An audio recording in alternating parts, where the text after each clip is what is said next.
Good morning. Welcome to bonjourpoetry.com's poems read from my basement.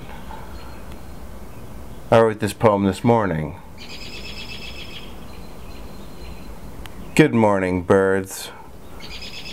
That's the name of the poem. It starts like this.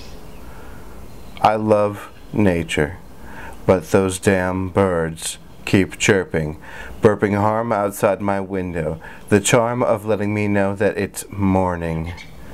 Not quite yet, it's still 5:30, but soon the sun will rise, and the demise of my sleep will continue with their peep, peep, peep. Good morning, birds. Thanks for the warning, birds. I hope you have a good morning. Thanks for tuning in to poems read from my basement on location on my porch.